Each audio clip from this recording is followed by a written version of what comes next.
नमस्कार दोस्तों। The explorers express में आपका स्वागत है। आशा करता हूँ स्वस्थ होंगे, मस्त होंगे। दोस्तों, जनरल साइंस की विद्यार्थी बैच में आपका स्वागत है। हम कवर कर रहे हैं फिजिक्स को। पहले लेक्चर में हमने डिस्कस किया डिफरेंट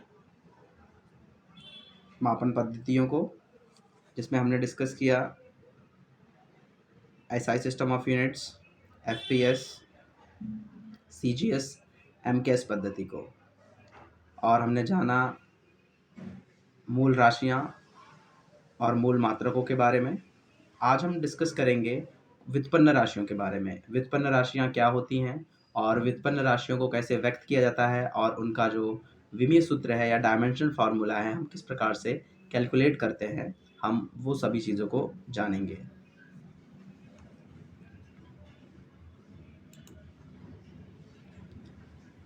व्युत्पन्न राशियाँ और व्युत्पन्न मात्रक। व्युत्पन्न राशियाँ और व्युत्पन्न मात्रक क्या होते हैं, हम इसको जान लेते हैं। बेसिकली जो व्युत्पन्न राशियाँ होती हैं, उन व्युत्पन्न राशियों को व्यक्त करने के लिए हमें मूल राशियों की आवश्यकता होती है। तो मूल राशियों के पदों में हम व्युत्पन्न राशियों को व्यक्त करते हैं। जैसे एरिया है, तो एरिया या हम कह लेते हैं क्षेत्रफल जो है, तो क्षेत्रफल का जो फार्मूला होता है वो होता है लंबाई इंटू चौड़ाई, और उसका जो यूनिट होता है, मात्रक जो होता है, मीटर स्क्वायर होता है। तो उसका डायमेंशन हो जाएगा एल के पावर 2। जब भी हमें डायमेंशन या विमीय सूत्र लिखना होता है तो हम ऐसे स्क्वायर ब्रैकेट का इस्तेमाल करते हैं, जैसा कि आप यहाँ पे देख पा रहे हैं। और बाकी एम ज़ीरो, एम के पावर 0 होगा, एल 2 और टी की पावर 0। और जब किसी भी कोई भी राशि अगर उसमें इन्वॉल्व नहीं होती, अन्य भौतिक राशि, तो हम उसके घात जो है शून्य लिख के उसका निरूपण करते हैं। उसी प्रकार से वॉल्यूम है, तो वॉल्यूम को रिप्रेजेंट करने के लिए हमें अगेन लंबाई की ज़रूरत पड़ेगी, जिसमें लंबाई, चौड़ाई और ऊंचाई की ज़रूरत पड़ेगी। तो हम तीनों को किस में मापते हैं? मीटर में ही मापते हैं। तो ये क्या होगा? मीटर क्यूब हो जाएगा, और इसका जो डायमेंशनल फार्मूला होगा स्क्वायर ब्रैकेट में एल के पावर 3 हो जाएगा। इसी प्रकार से स्पीड है, चाल बराबर दूरी बटे समय। तो दूरी को हम मापते हैं मीटर में और समय को मापते हैं सेकंड में। तो इस प्रकार से जो डायमेंशनल फार्मूला आप जब भी देखेंगे, तो डायमेंशन फार्मूला आपका एमकेएस फॉर्म में होता है। तो अगर आपको किसी भौतिक राशि का एमकेएस पद्धति में मात्रक पता है, तो आप आसानी से उसका डायमेंशन फार्मूला जो है या उसका विमीय सूत्र जो है वो कैलकुलेट कर सकते हैं। और कुछ ऐसे भौतिक राशियां हैं जिसके लिए हमारे पास एसआई यूनिट्स है, एसआई मात्रक है। जैसे हम फोर्स की बात करें या बल की बात कर लेते हैं। जैसे जैसे अगर हम फोर्स की बात करें, बल की, तो फोर्स का फार्मूला होता है F equal to M into A. M मतलब द्रव्यमान, ए मतलब एक्सेलरेशन यानी त्वरण। तो अगर इसको हम मास और एक्सेलरेशन का अगर मल्टीप्लाई करें तो क्या होता है? ये किलोग्राम मीटर पर सेकंड स्क्वायर। तो इस प्रकार से इसका जो एमकेएस पद्धति में जो यूनिट होगा वो किलोग्राम मीटर पर सेकंड स्क्वायर होगा। इसके अलावा इसका जो मात्रक होता है वो क्या होता है? न्यूटन होता है, जिसको हम कैपिटल एन से प्रदर्शित करते हैं। इसका मतलब ये है कि फोर्स जो है, बल जो है, बल का हमारे पास एक एमकेएस पद्धति में मात्रक है और इसका एसआई मात्रक है। तो फोर्स का जो एसआई मात्रक होगा वो न्यूटन होगा, और एमकेएस पद्धति में जो मात्रक होगा किलोग्राम मीटर पर सेकंड स्क्वायर होगा। तो इस प्रकार से हमें अगर इसका डायमेंशन फार्मूला लिखना होगा, तो हमें डायमेंशन फार्मूला लिखने के लिए जो ज़्यादातर हमें जो काम में आने वाला है वो किसी भौतिक राशि की एमकेएस पद्धति में मात्रक। तो किलोग्राम के लिए हम क्या लिखते हैं? एम लिखते हैं। मीटर के लिए हम एल लिखते हैं। और पर है, पर सेकंड स्क्वायर, तो सेकंड नीचे है, तो सेकंड के स्क्वायर जब ये ऊपर आएगा तो टी के पावर क्या हो जाएगा? -2 हो जाएगा। इस प्रकार से फोर्स का जो डायमेंशन फार्मूला होगा एम एल टी के पावर -2 हो जाएगा। इसी प्रकार से हम मोमेंटम या संवेग को देख लेते हैं। संवेग का फॉर्मूला होता है P equal to M into V, M for mass, V for velocity, द्रव्यमान और वेग। तो इसका जो फॉर्मूला हो जाएगा, जो इसकी जो यूनिट हो जाएगी वो हो जाएगी एमकेएस पद्धति में किलोग्राम मीटर पर सेकंड। तो इसका डायमेंशन फार्मूला क्या हो जाएगा? एम एल टी के पावर -1। इसी प्रकार से हम आगे अन्य व्युत्पन्न राशियों को देख सकते हैं। जैसे आवेग है, तो आवेग का जो फॉर्मूला होता है I equal to F into T. तो ये हो जाएगा आपका न्यूटन सेकंड, या तो आप इसको न्यूटन सेकंड कह सकते हो, या तो आप कह सकते हो किलोग्राम मीटर पर सेकेंड। तो इस प्रकार से ये हो जाएगा ml/-1। नेक्स्ट है pressure. Pressure P is equal to F/A। F मतलब फोर्स, A मतलब एरिया। तो फोर्स जो होता है आपका किस में हम मांगते हैं, न्यूटन में, और एरिया किस में हो जाएगा, मीटर स्क्वायर में। तो इसका जो यूनिट होगा न्यूटन पर मीटर स्क्वायर, और इसको MKS में जब कन्वर्ट करेंगे तो न्यूटन को हम क्या लिखते हैं, किलोग्राम मीटर पर सेकेंड स्क्वायर, और अपॉन मीटर स्क्वायर। जब इसको हम कैलकुलेट करेंगे तो हमारे पास प्रेशर का फार्मूला होएगा, डायमेंशन फार्मूला ml/-1 T⁻⁻2। इस प्रकार से नेक्स्ट हमारा सरफेस टेंशन। सरफेस टेंशन को हम कैपिटल T से डिनोट करते हैं। सरफेस टेंशन की बात करें तो सरफेस टेंशन को हम कैपिटल T से डिनोट करते हैं। T is equal to F/L इसका फार्मूला होता है, जहाँ पे F फोर्स है और L क्या है, आपकी लंबाई है। सो अगर इसका हम SI मात्रक देखेंगे तो हो जाएगा न्यूटन पर मीटर, और MKS में इसका मात्रक हो जाएगा किलोग्राम पर सेकेंड स्क्वायर। तो इसका जो डायमेंशन फार्मूला हो जाएगा m/T⁻²। L यहाँ पे है नहीं तो आप इसको L⁻0 लिख सकते हैं इसके फाइनल MKS फार्मूला में। नेक्स्ट है आपका डेंसिटी या द्रव्य या घनत्व। घनत्व बराबर होता है द्रव्यमान बटे आयतन। तो द्रव्यमान का मात्रक होगा किलोग्राम में और आयतन का मात्रक मीटर क्यूब में। तो इस प्रकार से इसका डायमेंशन फार्मूला हो जाएगा ml⁻³ या T⁻0। एंगुलर वेलोसिटी, कोणीय वेग। कोणीय वेग का फार्मूला होता है ω=v/r, या आप कह सकते हो रेखीय वेग और कोणीय वेग में संबंध अगर आपसे पूछा जाए तो आप कह सकते हो कि v=r⍵। तो इस प्रकार से एंगुलर वेलोसिटी या कोणीय वेग जो है उसका जो फार्मूला हो जाएगा आपका पर सेकेंड हो जाएगा, यूनिट जो होगी पर सेकेंड होगी, फार्मूला होगा v/r। तो इस प्रकार से इसका डायमेंशन फार्मूला हो जाएगा m⁻0 L⁻0 T⁻⁻1। नेक्स्ट है आपका वर्क या कार कह लेते हैं आप इसे। उसका जो फार्मूला होता है W=F/d, जहाँ पे F आपका फोर्स है और D आपका क्या है, डिस्टेंस है, दूरी है। तो इसका जो फार्मूला होगा W=F/d, और इसका SI मात्रक हम देखें तो होगा न्यूटन मीटर, या हम इसको जूल कह लेते हैं।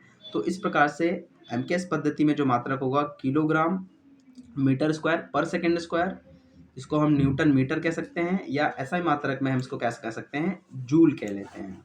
तो आपको कहीं भी अगर जूल दिखाई दो तो इसका मतलब आप उसकी जगह पे न्यूटन मीटर लिख सकते हैं, या उसकी जगह आप लिख सकते हैं किलोग्राम मीटर स्क्वायर पर सेकेंड स्क्वायर। तो इसका जो डायमेंशन फार्मूला हो जाएगा m किसके लिए, क्योंकि यहाँ पे किलोग्राम है तो इसलिए हमने m लिख दिया, मीटर स्क्वायर है यहाँ पे तो हमने L⁻² लिख दिया। अब ये बटे है, बटे s स्क्वायर है, तो इसका मतलब हम क्या लिखेंगे, T⁻⁻2 लिखेंगे। तो इस प्रकार से हमारे पास क्या हो गया, वर्क यानी कार का डायमेंशन फार्मूला हो गया। नेक्स्ट है हमारा एंगुलर डिस्प्लेसमेंट, कोणीय विस्थापन। थीटा इज इक्वल टू आर्क/रेडियस, जिससे मतलब कहते हैं हम कोण बराबर चाप बटे त्रिज्या। तो इसका मतलब क्या है, ये इसका यूनिट होता है रेडियन, और ये एक क्या होती है, विमाहीन राशि होती है।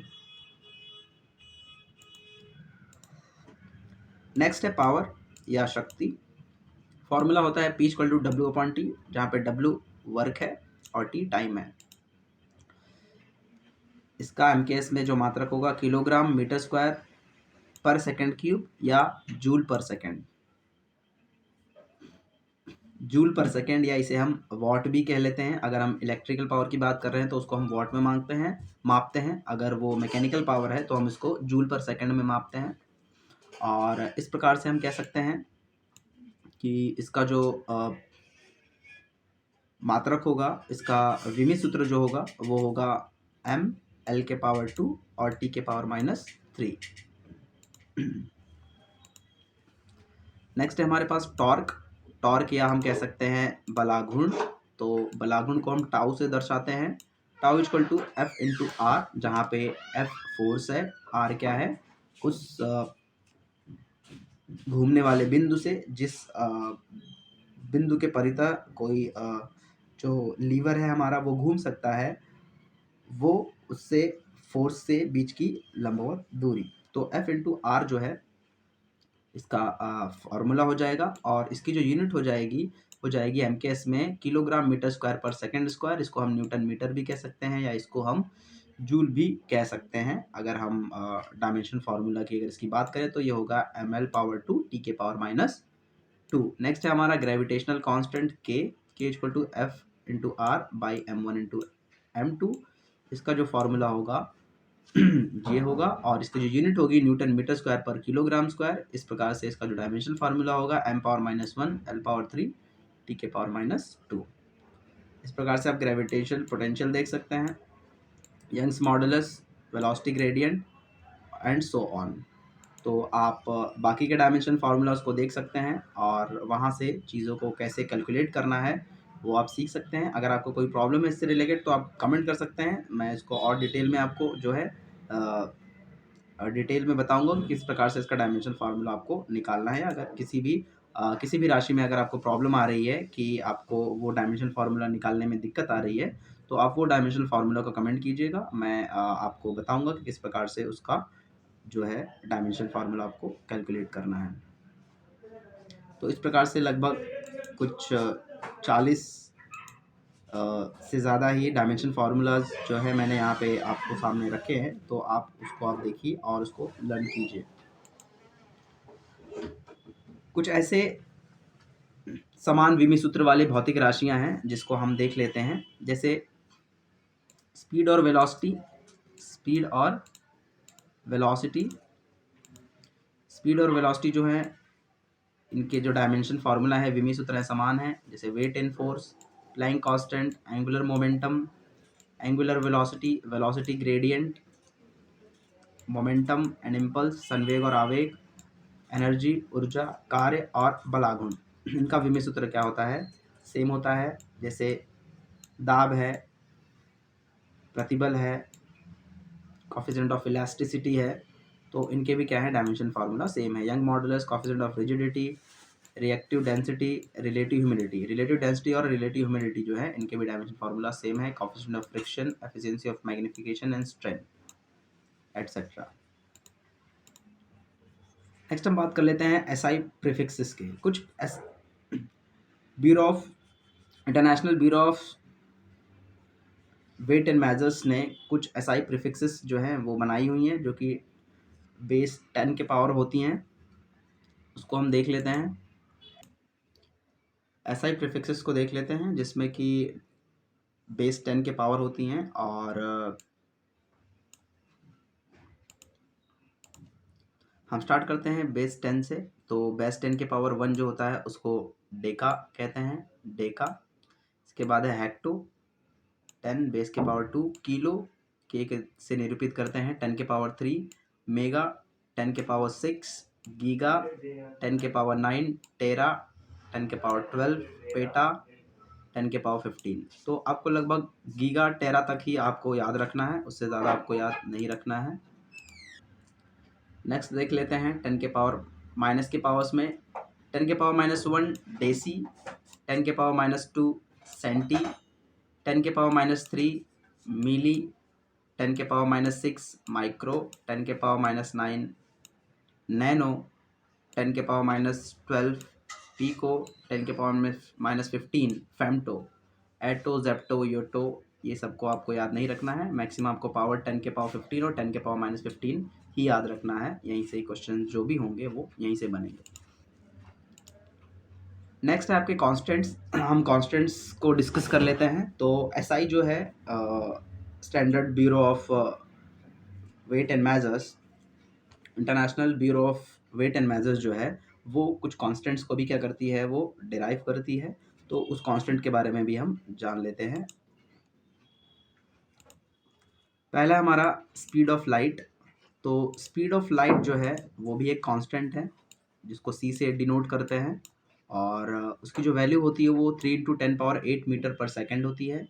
प्लैंक्स कांस्टेंट स्मॉल h से निरूपित करते हैं, जिसकी वैल्यू होती है 6.626 × 10⁻34 जूल सेकेंड। एलिमेंट्री चार्ज, जो इलेक्ट्रॉन पे एक चार्ज होता है एलिमेंट्री चार्ज, वो 1.6 × 10⁻19 कूलॉम होता है। के बोल्ट्जमैन कांस्टेंट 1.38 × 10⁻23 जूल पर केल्विन। एवोगैड्रो कांस्टेंट को MA से निरूपित करते हैं, और इसकी जो वैल्यू है वो 6.022 × 10⁻23 पर मोल होती है।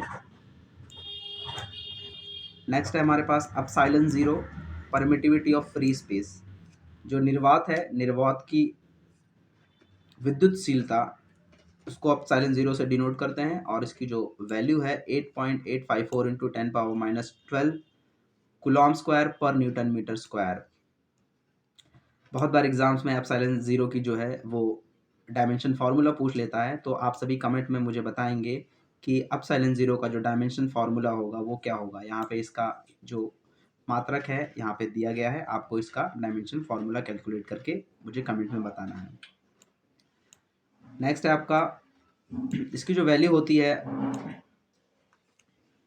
वो आपने देख लिया है। अब है एक कांस्टेंट होता है के, जो कि हम ज़्यादातर इस्तेमाल करते हैं इलेक्ट्रिकल चार्ज में। जो दो इलेक्ट्रिकल चार्जेस के बीच में जो फोर्स काम करता है, तो उसमें जो के की वैल्यू होती है वो 1/4πε0 होती है और इसकी जो वैल्यू होती है वो 9 इंटू 10⁻9 न्यूटन मीटर स्क्वायर पर कूलॉम स्क्वायर होती है। नेक्स्ट है आपका परमिबिलिटी ऑफ फ्री स्पेस। जो निर्वात की चुंबकशीलता जो होती है वो कितनी होती है, उसका यहाँ पे वैल्यू दी गई है 4π into 10⁻7 weber per ampere metre. आपको निर्वात की चुंबकशीलता का जो विमी सूत्र है, जो डायमेंशनल फार्मूला है, वो कमेंट में मुझे बताना है। आपको यहाँ पे उसका मात्रक दिया गया है। नेक्स्ट है आपका के की वैल्यू, जो कि किसी मैग्नेटिक फील्ड में जो मैग्नेटिक पोल्स जो हैं उनके बीच में जो लगने वाले फोर्स हैं, उनके बीच में के की वैल्यू होती है, जो के कांस्टेंट होता है। के की वैल्यू जो है वो एप्सिलॉन 0/4 होती है, तो उसकी जो वैल्यू है यहाँ पे दी गई है। तो इस प्रकार से कुछ कांस्टेंट्स हैं, आप देख सकते हैं उसको, आप इसको मेमोराइज कर सकते हैं। काफ़ी हेल्पफुल है और आगे आपको काफ़ी यहाँ से मदद हो जाएगी। तो इस प्रकार से हमने लगभग यूनिट एंड मेजरमेंट का जो चैप्टर है वो लगभग कवर कर लिया है और नेक्स्ट क्लास में हम PYQs को जो है डिस्कस करेंगे और जो भी यूनिट से रिलेटेड जो है क्वेश्चंस होंगे हम उसको कवर करेंगे। आशा करता हूँ जानकारी समझ पाए हैं और टॉपिक से रिलेटेड कोई भी आपको क्वेरी है या कोई भी प्रॉब्लम है, आप कमेंट ज़रूर करें और जो भी आपके सुझाव हैं वो सुझाव कमेंट के माध्यम से आप हम तक पहुंचा सकते हैं। वीडियो देखने के लिए धन्यवाद।